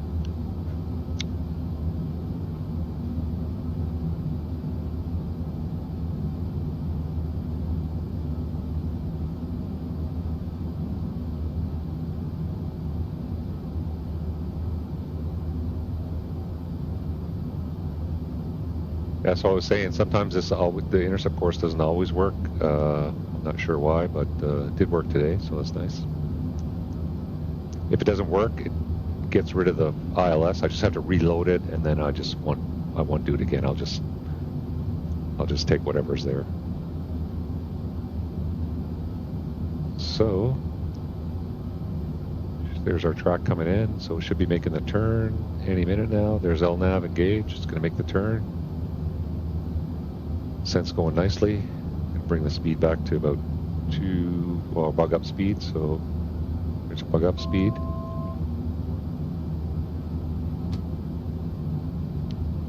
Yeah, it's looking good. Overshot it a little bit, but not too bad. We're heading bug around.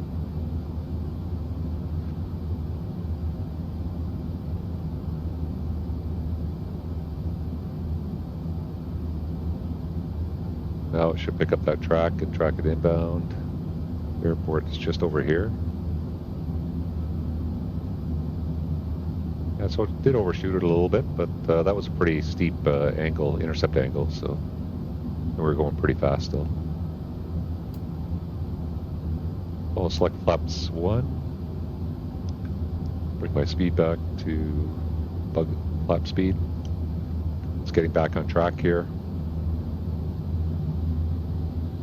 So obviously you don't have to tune any ILS or front course or anything. That's done automatically when you select the approach. And so now I'm in alt captured, LNAV. Auto throttle is still controlling the speed, which is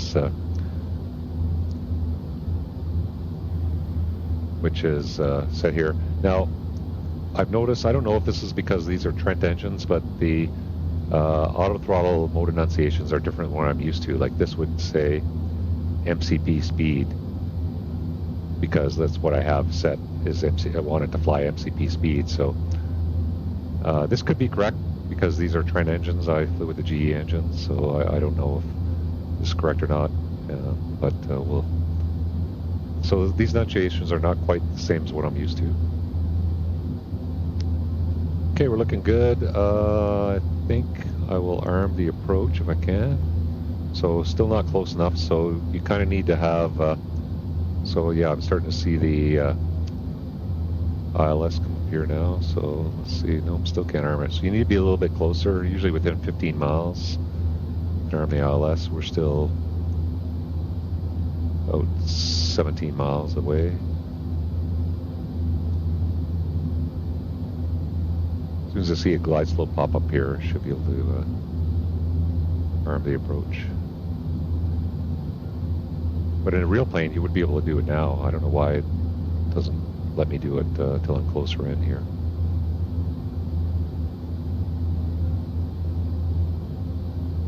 Okay, I'll get out flap 5, slow down a little bit more.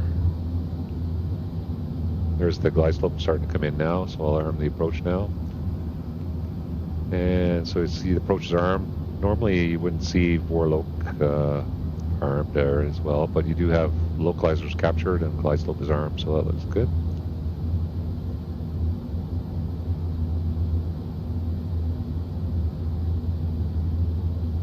So on this first one I'm going to do a go around, and so at minimums I'll hit toga and we'll just do the publish go around.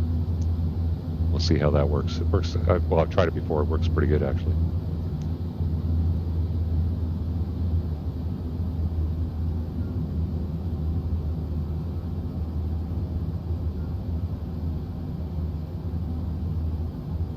on the descent here, looking good. I'm going to get more flap out. Go to flap 10. Speed back a little bit.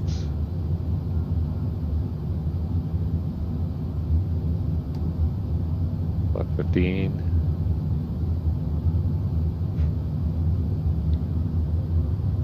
Pretty good.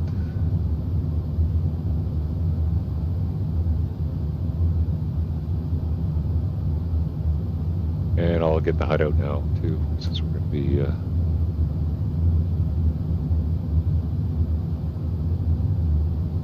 okay, so we got the HUD. That's one thing I didn't talk about during the thing here, but you got your speed tape on the HUD and your altitude tape. You got the circle with the little wings on them is your flight path vector, so that's where the plane is tracking to. The little circle is your equivalent to your flight director. So I say you want to put the donut in the hole, so you want to put the circle inside your flight path vector to be on track for the ILS. You got your ILS glide slope, you got your localizer right there, you got your pitch -10. This is your 3-degree track, so you see the 3-degree line is right on the runway there. So gear down, go to flap 20. I'll bug my flap 20 speed, and we'll arm the speed brake.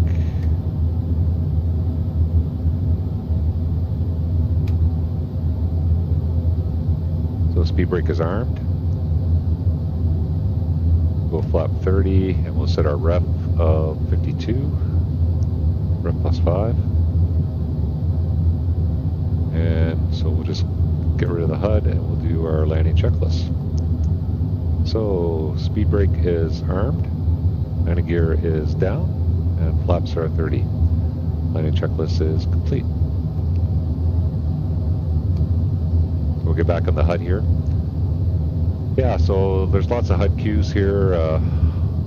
Won't be able to go all over there, but we just have our regular altitude tape, speed tape, and we got our compass rose down here, glide path localizer. We can declutter the HUD.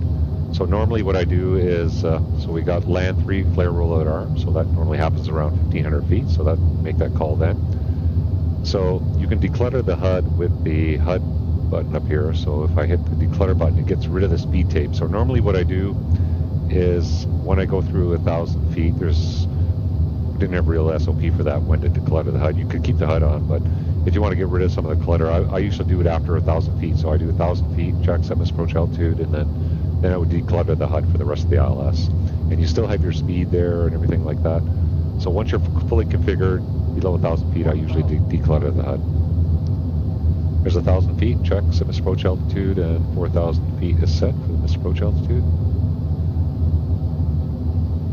So you can see you've got your radalt there, you've got your vertical speed, you've got your barrow altimeter there, and then you've got your barrow setting. So we should get the 220 feet, we should get the minimums called.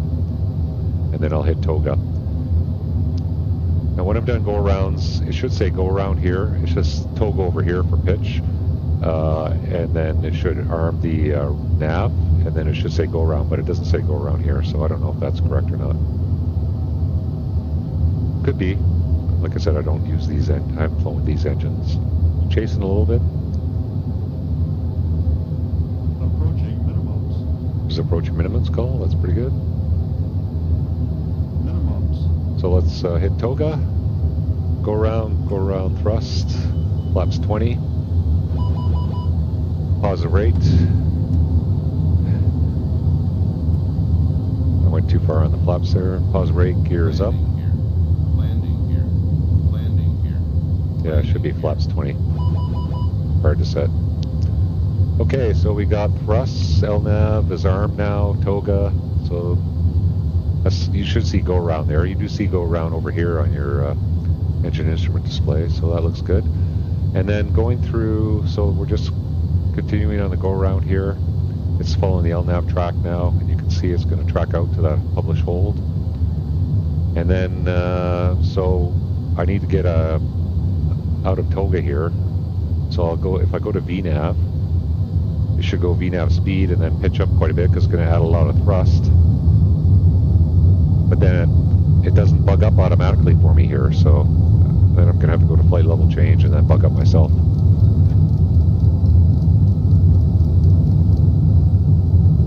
So I'll just bug up.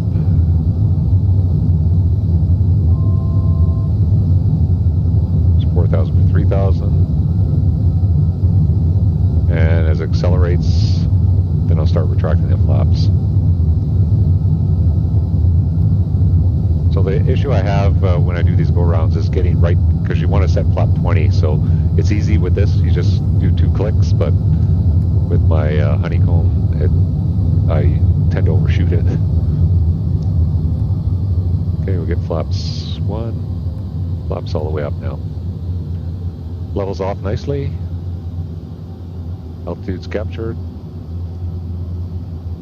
And I'll just maintain 240. And we're tracking out, and it will enter the hold. And I'm not going to do the hold, it'll enter the hold nicely. So it does a great job in the go-rounds. The only issue I have is transitioning from toga to another mode here. I probably should just go to flight level change and then bug up myself. But if you go to VNAV, it should, above 1,500 feet, it should auto bug up. But it doesn't, like it does on the departure, but it doesn't do it in toga for some reason.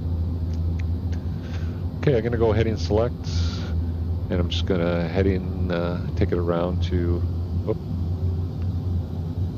got my speed. Speed 250, and I'll just bring my heading around to downwind.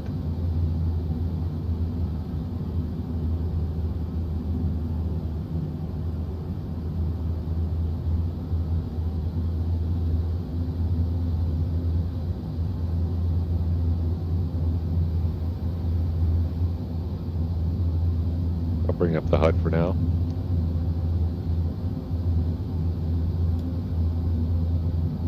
So I'm just going to take it downwind on heading select. Now I'll bring the speed back to the bug up speed. And then we need to just reload the approach now, because we're not going to have the approach for the in the box in the FMC anymore. So we're just on, you can see that inbound runway track there, so just head downwind. Another plane at 400 feet there. And what I'll do is I'll just load the approach again. So I'll just go down to arrival departure.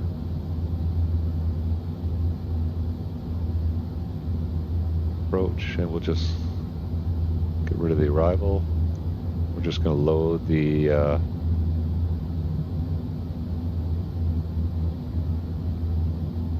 RNAV or the ILS. Zulu 34 right. And we'll just do it via the final approach there. So we got the 2 fixes camel there. That's fine. Okay, we got traffic straight ahead of us here. Oh, there he is. He's coming in on the approach, looks like. That's fine. So let's do an after takeoff check. So gear is up, flaps are up. Auto brake should go to off on its own, but didn't seatbelt sign will leave off, so that looks good. And the checklist is not going to cycle through the correct order again. So now I'm going to set the auto brake back to 2. We still have our perf data set. The approach is loaded, and we're just on radar vectors. So I'm just going to vector myself around for another approach. So I'll see if I can set intercept course to this fix here. So I got and 337. So intercept course to Caseo 337. Oh, and here's where it just deleted the approach. So yeah, so it does that sometimes. It's not always doing the intercept course properly. So I need to go to the approach again and select it again. So here nav Zulu 34 right, execute, and yeah, so I'll try it one more time. Let's try the intercept course to Camel of 337. Oh, got rid of it again. So yeah, sometimes it's not doing the intercept course properly. I'm glad you got to see that because it's kind of 50-50. So I'll just load the approach again. So arrival, let's go right. Let's keep that. And I'll just leave it there so we don't have an intercept course. I can go direct to the fix though, because we still have that, oh no, it got rid of the other fixer for the missed approach, so I can go just direct to camo. Maybe I'll try the intercept course now.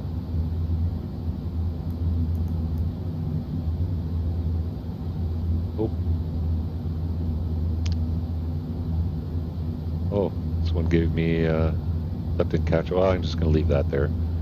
So it's got an intercept course to the runway, but it left the. So this is not working 100%. So that's fine. Okay, I'm going to get flaps 1 out. Start slowing down.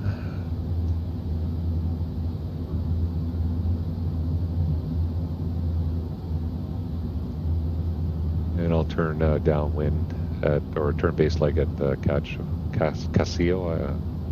Again, I can't say that again.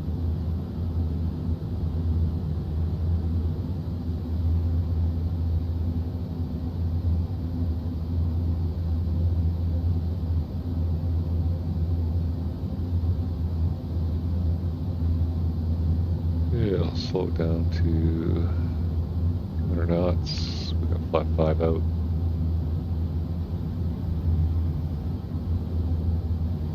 Yeah, I have an issue with the flaps with my Bravo honeycomb. There's so many flap settings on this airplane that it's easy to overshoot them. So you got to be really careful when you're using your flap on that axis. If you're using that, might be easier just to use the flap up and down. Just do them independently.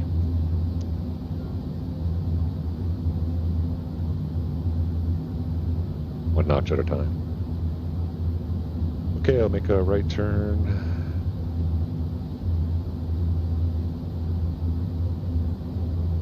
Send to 3,000 feet.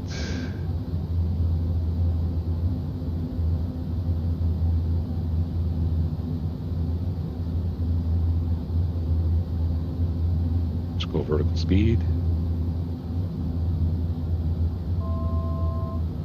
4,000 for 3,000. Other traffic coming in there.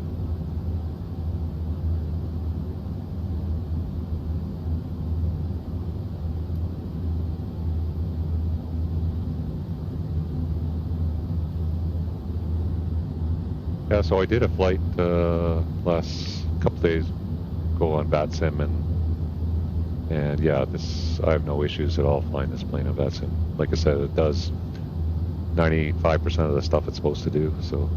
And when it doesn't do stuff like the intercept course like this, it's easy to work around it. So, okay, let's start turning inbound. I'm going to arm the approach. So we got localizer, glide slope armed. 3,000 feet, there's the glide slope coming in.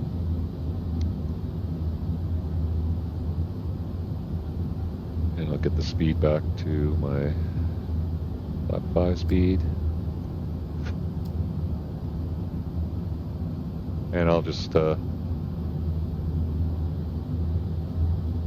the pre-landing check again here.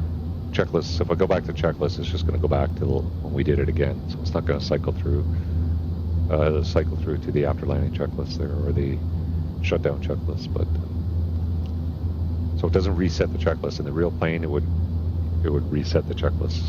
So we'd go back and redo an after takeoff checklist, and then go back to a pre-landing checklist, before landing checklist.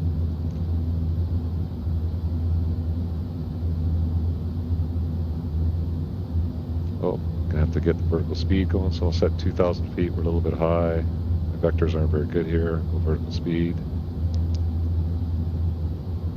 So we haven't captured the loc yet, so it's not gonna capture the glide path. Getting a little bit high. So I'll go gear down. Let's flap and speed back.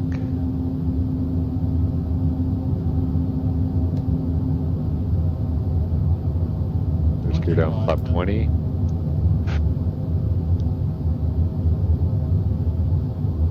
And hopefully we'll capture the glide slope. Local glide slope captured. And we'll go full flap. Set our bug speed of 52, or rough +5 speed of 52. And that looks good. And we'll do our checklist. So checklist. Speed brake is not armed, so I'll arm the speed brake.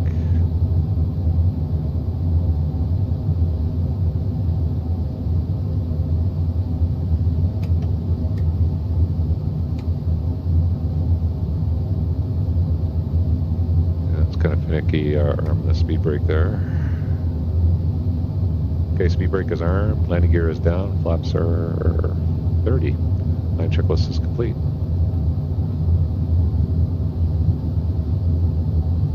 So we're through 1,500 feet, land 3, flare, rollout armed.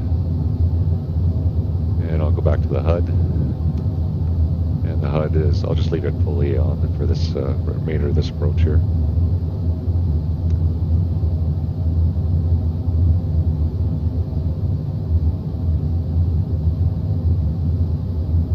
We're coming up on 1,000 feet. Check. We'll set this approach altitude of 4,000 feet.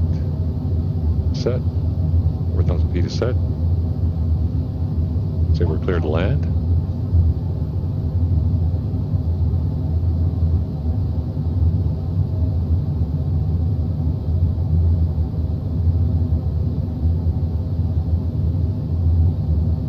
Yeah, I really miss the HUD from flying this airplane. Once you get used to it, it's an awesome tool. Essentially be able to fly all your approaches while looking outside. It's really nice to have, nice feature to have.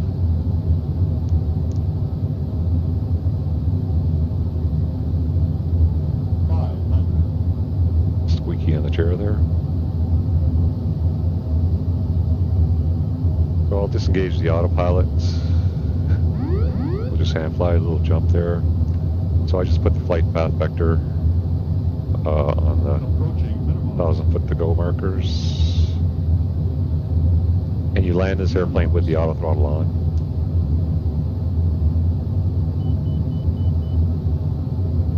Oh, somebody's coming at me the other way. 40, 30, 20, 10.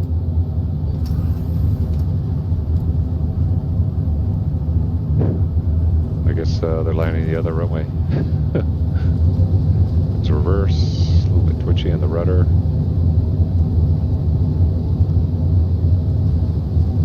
And you see the brake indicator there. That's kind of, so it should be, we had auto brake 2, so it should be showing deceleration rate roughly close to auto brake 2. If I come on the brakes myself, I can kind of manually put it there, but auto brakes disarmed.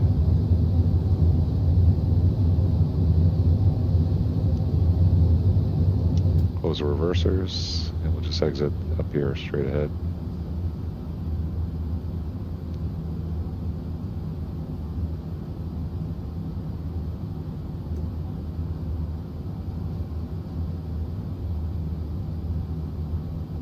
Okay, we can clear the runway.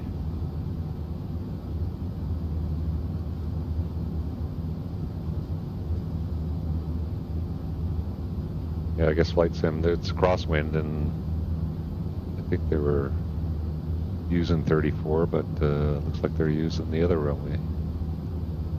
Well, FSLTL traffic is anyway. Okay, clear the runway. There's no after landing checklist. The plane I flew, we had an after landing checklist, so we're going to stop here.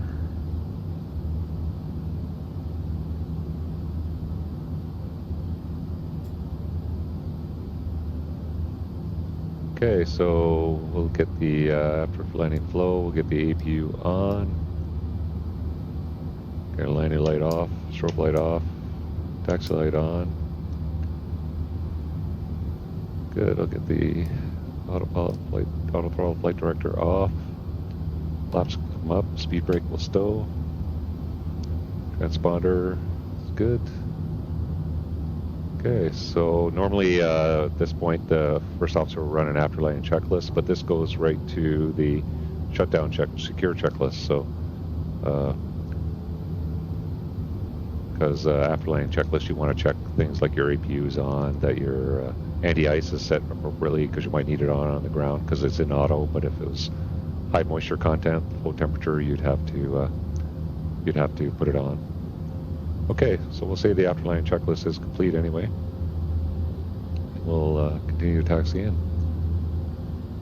Kind of show you the brake, so we'll go to the system page here. And we'll check the brake or the gear. So you can see those are my brake temperatures there, 4.3, 4.3. I think they go yellow when they're in the 5s.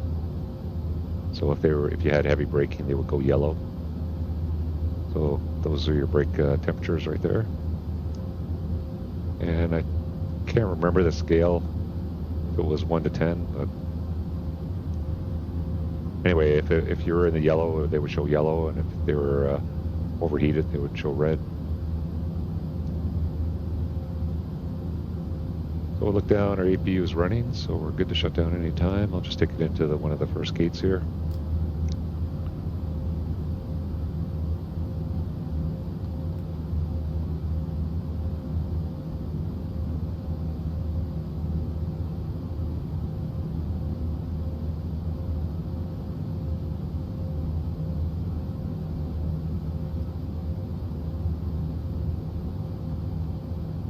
A little hard on the brakes.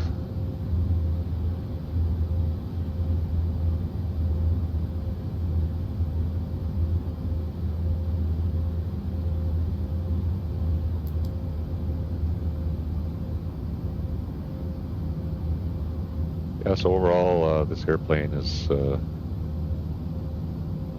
much improved over the default DeSoto airplane that was released, and much improved over the heavy division. Hopefully those guys will keep modding the plane. I think they are, and they can add some features to it, like SimBrief integration and a few other features like that would be nice. Got the parking visual guide system going on here, so we'll just use that.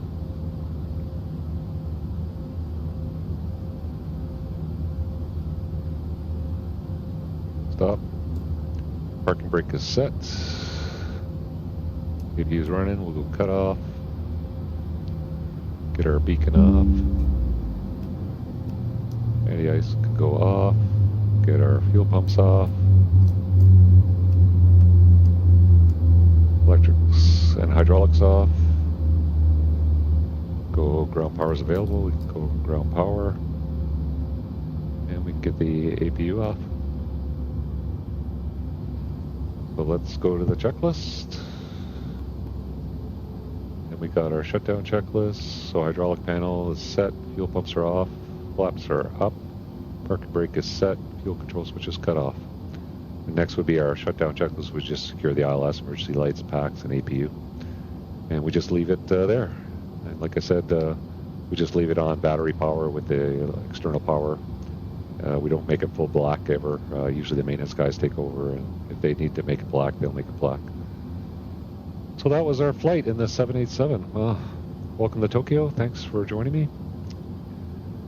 Yeah, that was a pretty good flight. I think this is really a nice airplane to fly. I'm glad everybody gets a chance to fly it if you have the premium deluxe version. The 747, though, is very similar. Much improved airplane, much nicer to fly, and everybody will have access to that. So, yeah, take the 747 and the 787 for a spin. I'm sure you'll enjoy it. Thanks for joining me today. Hope you enjoyed the video. If you did enjoy it, yeah, appreciate it if you take the time, hit the like button, share, subscribe if you haven't, sign up for notifications, and you'll see videos like this when I put them out in the future. Definitely a nice airplane. Definitely worth flying, and yeah, I'll definitely be taking this for a spin on VATSIM in the future. And I'll definitely try to even do a long haul flight with it sometime. Anyway, thanks for joining me. Hope you enjoyed the video, and we'll see you next time on the Bandit Flight Simmer channel. I think the next video I'm going to take a look at the GTN 750, which is by PMS 50. It's a great add-on to the sim, and we'll probably do that in the Chancellor aircraft. So I'll try to get that out in the next little while if I can. Not too busy, and yeah. So we'll see you next time. Man it out.